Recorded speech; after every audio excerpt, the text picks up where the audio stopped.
Bon, bah, bonjour tout le monde et bienvenue dans ce nouveau format un petit peu particulier puisque aujourd'hui j'accueille Thierry. Donc Thierry est un élève de ma formation Lightroom par nature que j'ai lancé il y a maintenant plusieurs mois et puis je voulais l'interviewer parce que c'est un élève qui a été très assidu et qui a très bien progressé pendant ces 3 mois de formation. Donc je voulais vous montrer un petit peu son travail et puis avoir un petit peu son ressenti sur la formation Lightroom par nature. Donc déjà je vais te laisser te présenter, Thierry. Bonjour tout le monde, Thierry, j'ai 50 ans, j'ai commencé la photo animalière en fait il y a à peine un an. Oui, ça fait un petit peu plus d'un an. Ah oui, un an, ça fait pas longtemps, je savais pas ça. Ça fait pas longtemps, enfin je faisais un petit peu de photos comme ça, comme un peu tout le monde en fait. D'accord. J'avais un petit appareil photo, un petit Canon G11 et comme je faisais de la plongée, je faisais des photos sous-marines. D'accord. Avec cet appareil avant qu'il malheureusement ne crache. Et plus de photos pendant près de 2 ans à peu près. D'accord. Et là, je me suis offert mon premier réflexe. Et comme j'aime bien la nature, je suis allé me balader avec. Et puis j'ai commencé à faire des photos d'oiseaux. Et puis le virus est arrivé. D'accord, en fait. Super. Donc tu as commencé par la photo sous-marine, c'est pour ça que tu es... Enfin, je sais que t'es plongeur, j'ai vu sur tes photos que tu faisais de la plongée. Oui. D'accord. Oui, je suis plongeur depuis ma tendre enfance, puisque je vis actuellement aux Pays-Bas, mais je suis breton de naissance. Donc j'étais entre la nature et la mer tout le temps. En fait. D'accord. Donc la mer a été mon premier amour. Super. C'est intéressant comme parcours et puis photo sous-marine, c'est vrai qu'il n'y a pas grand monde qui fait ça. C'est un domaine que je traite pas trop sur Pose Nature, mais c'est intéressant. Il y a vraiment des beaux clichés en photographie sous-marine à faire. Il y a des trucs vraiment sympas. Il y a de belles couleurs. Ouais, il y a de belles couleurs. Ouais. Il y a vraiment des trucs sympas à faire. Et du coup, comment t'as connu Pose Nature et puis ma formation qui a suivi, formation Lightroom par nature? Eh bien, c'est un peu par hasard parce que bon, quand tu débutes en photo, t'essayes de chercher un petit peu sur Internet ce qui se trouve et ce qui se fait, et pour t'en inspirer et puis pour voir un petit peu ce qui peut t'apporter en termes de connaissances. Ouais. Et j'ai rencontré via Internet Sandra, que tu connais. Ouais, Sandra Bérénice. Ouais. Voilà. Et en discutant tous les deux, elle m'a fait te connaître grâce à un article sur l'éthique photographique. Super. Ah oui, je me souviens, elle l'avait pas mal mis en avant. Voilà. Et parce qu'on était tous les deux d'accord sur certaines choses, et elle m'a conseillé de te lire. Ouais. Et donc, comme je t'ai lu, j'ai voulu en savoir un petit peu plus. D'accord. Et puis, j'ai découvert tes vidéos sur YouTube. Ouais.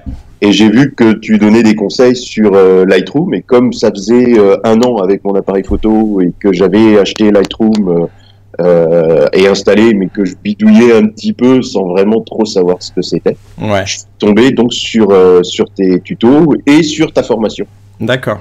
Ce que je trouvais intéressant sur YouTube, c'est qu'il y avait pas vraiment de tutoriel vraiment dédié à la photographie nature qui soit sur Lightroom. Enfin, moi, quand j'ai commencé à me former, c'est vrai qu'à l'époque, il y a plein de tutoriels qui existent sur Lightroom, mais c'est plus pour du portrait, pour de la photographie en ville, mais c'est vrai que photographie animalière et de nature, il n'y avait pas grand-chose, donc c'est pour ça que j'avais lancé à l'époque la chaîne YouTube.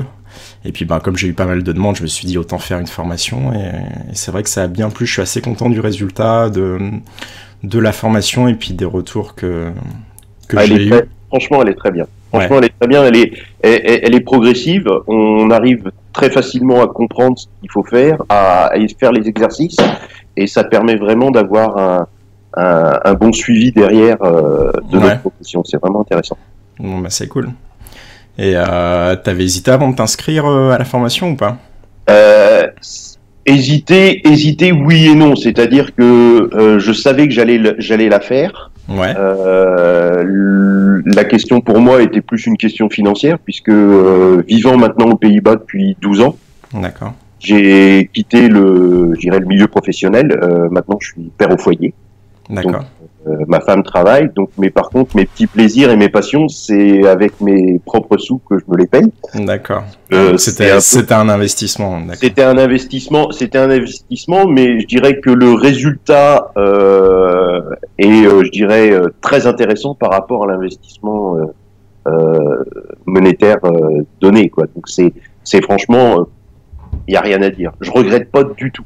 Super. Je regrette pas du tout d'avoir passé le cap et pris le.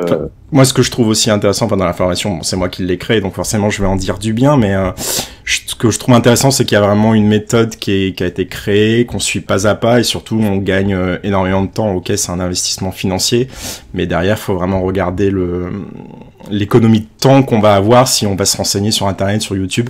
Enfin, moi, je sais qu'à l'époque, j'avais passé énormément de temps à regarder vraiment tous les tutos. J'étais parti aussi sur les tutos en anglais et j'ai perdu énormément de temps. Alors que tandis que là, avec la formation, t'as une méthode pas à pas que tu suis du début jusqu'à la fin et tu progresses. Tu progresses énormément et toi, c'est ton cas parce que t'as fait la formation assez rapidement. À la base, c'est basé sur 3 mois. Toi, tu l'as fait en 6 semaines, je crois, tu m'avais dit. Ouais, 6 semaines. Ouais. 6 semaines. Donc, bon, l'avantage d'être père au foyer, c'est que j'ai quand même du. Ouais, du coup, tous les matins, je faisais 2 à 3 leçons. Ouais. Et je travaillais derrière dessus. Donc, en une journée, j'avalais du travail assez rapidement quand même. Ok. Mais juste pour assurer un peu les auditeurs qui nous écoutent, on peut vraiment travailler à son rythme la formation. C'est-à-dire que sur la plateforme, vous avez accès à toutes les vidéos. Vous pouvez également les télécharger. Donc c'est vraiment à votre rythme. Là, Thierry, il l'a fait très rapidement parce qu'il avait beaucoup de temps et qu'il était très motivé. Mais je sais que moi j'ai des étudiants actuellement, enfin des élèves actuellement qui sont encore au début de la formation, alors qu'ils l'ont acheté il y a plusieurs mois, mais c'est parce que justement ils n'ont pas forcément le temps dans leur planning de suivre la formation au rythme que j'impose, parce qu'il faut savoir que j'impose un certain rythme dans la formation pour pas tout envoyer d'un coup, pour pas être submergé par tous les cours, parce qu'il y a plus de 100 vidéos dans la formation, donc j'impose un rythme, mais chacun est libre de suivre à son rythme la formation, quoi. Tout à fait. Non, mais c'est vraiment très très intéressant parce que moi je savais que à peu près tous les 2-3 jours j'allais avoir d'autres formations qui allaient arriver et l'avantage, tu peux travailler, continuer de travailler. Même maintenant actuellement, ça m'arrive de re-regarder une leçon pour revoir un point. J'ai vu que tu avais posté un commentaire justement sur un des cours alors que t'avais fini la formation. Mais c'est ça qui est bien, tu peux revenir vraiment sur des points que tu as un peu oubliés ou que tu veux renforcer, voilà, oui, tout à fait. C'est vraiment très intéressant. Et du coup, tu avais un peu des bases sur Lightroom ou tu étais vraiment débutant? Les bases, c'était non, c'était vraiment rien, quoi. J'ai commencé quasiment à zéro, quoi. Je l'ai acheté au départ parce que j'avais lu que c'était un bon outil pour pouvoir classer ses photos et lire en RAW les photos et donc pouvoir les travailler un petit peu. Mais je savais pas du tout au départ ce que j'allais réellement en faire. Ouais. C'était pour moi un grand mystère. C'était d'accord, on classe, on peut jouer un peu avec les courbes, recadrer un peu, mais je savais pas du tout à la base tout ce que j'ai appris là. D'accord. Et tu t'attendais pas à avoir autant de techniques et de contenu? Je m'attendais à l'avoir, j'espérais même l'avoir, plus exactement, j'espérais l'avoir parce que je voyais le résultat de personnes qui l'utilisaient et je voyais bien mes photos au départ, donc faut être lucide. Et je me posais toujours la question, mais comment ils y arrivent? Comment ils arrivent à faire ça? C'est généralement le genre de question que j'ai des abonnés, c'est comment tu fais pour avoir des couleurs comme ça, Et au final, il n'y a pas forcément non plus de grands mystères. Enfin, c'est des choses que tu dois travailler au fur et à mesure, mais les techniques, elles sont dans la formation, je les montre, et après, c'est chacun qui doit les exploiter. Et ce que je trouvais intéressant pour ton cas à toi, c'est que tu t'es vraiment approprié les cours et les techniques pour commencer un peu à travailler ton propre style. C'est quelque chose que tu fais en ce moment. Oui, actuellement, oui, j'essaye de trouver, je dirais pas un style, je dirais que c'est la photo qui va. On sent que tu cherches quelque chose, quoi. Voilà. Je t'ai suivi sur le groupe Facebook et t'es passé par une phase où tu faisais des photos un peu en low-key. Après, là, t'es parti sur des choses un petit peu plus bleutées, mais on voit que tu testes vraiment quelque chose et que tu vas plus loin que l'aspect technique et que tu cherches vraiment de la créativité, quoi. Oui, voilà, tout à fait. Mais je dirais, un petit peu la photo qui va m'amener à aller vers un style ou vers un autre pour ressortir quelque chose de l'image, en fait. Pour donner et Lightroom est vraiment un bon outil pour ça. Et la formation nous aide beaucoup à comprendre et à faire. Et c'est hyper intéressant. Ok, bah c'est super. Et t'as eu des difficultés en particulier pendant la formation? Difficultés, c'est-à-dire, comme moi j'ai une ancienne version, il a fallu que je me triture un petit peu le cerveau pour arriver à peu près au même résultat que tes photos à toi et faire tes exercices. Ouais. Mais c'est tout à fait réalisable. Il suffit de reprendre son travail et puis de chercher vraiment. De toute façon, les astuces qu'il y a actuellement sur le nouveau Lightroom existait déjà avant, mais ça donnait plus de travail à la personne qui le produisait, je pense. Ouais, alors pour ceux qui écoutent, en fait, Thierry, il est en train d'expliquer que lui, il utilise une ancienne version de Lightroom qui était Lightroom 6, je crois. Oui, c'est ça. Qui était la dernière version que l'on pouvait acheter en dur, c'est-à-dire qu'on achète une fois et on a le logiciel tout le temps. Et maintenant, Lightroom utilise un système d'abonnement, donc c'est-à-dire qu'on va payer un certain montant par mois. Je crois que c'est un peu plus de 11 € par mois, et on a également Photoshop et Lightroom. Et en fait, on va payer par mois, mais on va avoir les nouvelles fonctionnalités, c'est-à-dire qu'on va avoir les nouvelles mises à jour du logiciel qui vont être faites au fur et à mesure. Et dans ces mises à jour, il y a des nouvelles fonctionnalités, des nouveaux outils que Thierry n'a pas sur la version 6. Et en fait, la formation a été filmée sur les versions les plus récentes de Lightroom, et donc lui, il a des outils qui ne sont pas disponibles, mais qui sont en fait contournables. C'est des techniques que j'apprends, qu'il est possible de réadapter même avec Lightroom 6, mais bien évidemment, ça va prendre un petit peu plus de temps, puisque le but de ces fonctionnalités, c'est vraiment d'aller beaucoup plus vite et de faire des effets, pas quasiment instantanément, mais c'est vrai qu'ils ont beaucoup amélioré et travaillé les outils de développement de Lightroom.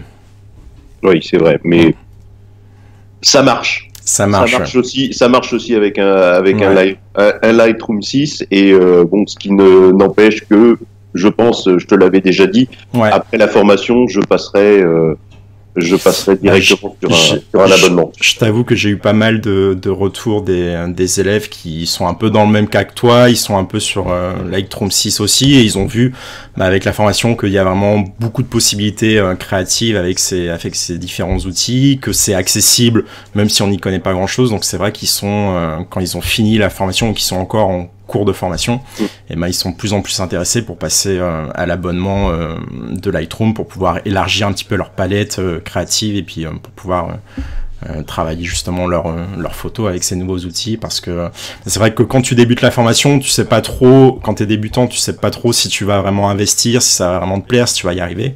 Et puis au fur et à mesure que les élèves ils avancent dans la formation, ils voient qu'ils y arrivent, et donc logiquement ils veulent avoir les meilleurs outils possibles, et donc ça passe par les dernières versions de Lightroom. Tout à fait.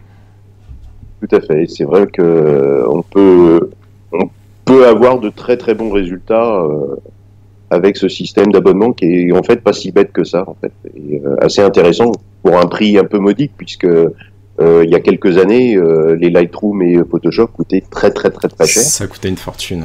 Et peu de gens pouvaient y avoir accès. Tout en sachant également que tu peux avoir, avec l'abonnement, tu peux avoir Photoshop. Et on a des cours également dans la formation qui sont dédiés à Photoshop. Alors toi, par contre, je crois que tu étais sur Photoshop Elements. Oui, Photoshop Elements. Et ça fonctionne, mais les emplacements ne sont pas du tout les mêmes. Donc on doit chercher un petit peu dans les menus avant pour essayer de trouver les... Pour le coup, je connais pas du tout Photoshop Elements. Je sais que c'est une version un peu basique de Photoshop. Oui. Donc je l'ai jamais utilisé, mais apparemment, de ce que tu me dis, on peut quand même plus ou moins suivre les cours que je donne dans la formation qui sont dédiés à Photoshop. Tu peux les appliquer à Photoshop Elements. Voilà, tout à fait. On peut les appliquer. C'est un petit peu plus long parce que l'ordinateur rame un peu entre la connexion entre Lightroom et Photoshop Elements.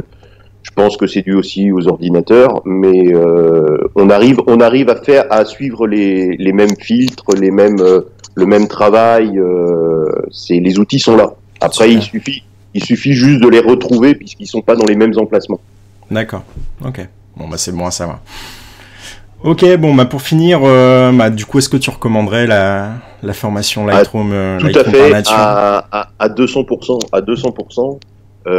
Faut y aller. En plus, c'est très convivial. Il y a un groupe Facebook qui est aussi un gros avantage, puisque entre nous, on peut parler des photos et voir ce qui va pas, puisque c'est un petit peu le problème de tous. Quand on travaille dans son coin, on voit pas forcément nos erreurs. Ouais. Et d'autres visions permettent de progresser aussi. Donc c'est vraiment un global. La formation, la façon de pouvoir te joindre et communiquer, et le groupe qui permet de faire avancer rapidement. C'est très intéressant. C'est quelque chose que je voulais vraiment instaurer, c'était pas juste vous balancer des cours techniques que vous appliquez et que derrière il n'y a aucun suivi. Et je pense que le développement photo, c'est une aventure qui dure toute la période où tu vas faire de la photo, et je trouvais vraiment important d'avoir cette espèce de communauté qui permet justement d'échanger et de continuer à progresser, et puis d'avoir des retours sur ces photos, que ce soit positif ou négatif. Le but du groupe, c'est aussi d'avoir des retours négatifs pour pouvoir progresser sur ces photos. Tout à fait. Et c'est vrai que ça plaît pas mal. Enfin, j'ai l'impression que ça plaît pas mal ce groupe Facebook. Oui, c'est très intéressant. Et puis, il y a une bonne ambiance aussi, donc ça. Ouais. Puis ça permet de. T'es très actif dessus. Tous les matins, je vais voir la petite photo de Thierry sur le groupe de Facebook. Je suis pas le seul. Ouais, il y a Michel aussi qui est. Il y a Michel qui est aussi très actif, très belle photo, qui fait très belles photos, et qui aussi développe son style grâce à la formation. C'est un élève aussi de la formation, et justement, je vais en parler aussi de Michel parce que je l'ai contacté, parce que j'aimerais aussi le mettre un petit peu en avant, parce qu'il a il est en train de développer un style un petit peu sympa aussi. Oui, tout à fait. Je l'ai essayé, il est pas mal. Ça marche bien. Faudrait que j'essaye de le reproduire d'ailleurs. Ouais. Ok, écoute, je te remercie d'avoir accepté l'interview, et puis de rien, c'était un plaisir pour moi. Ton retour d'expérience, je montrerai aux auditeurs, je mettrai par-dessus tes photos pour voir un petit peu ce que tu fais, et puis je mettrai un lien vers ton travail, et puis je pense que ça va rendre bien. Voilà, merci. Je te remercie, salut. Salut. Ciao.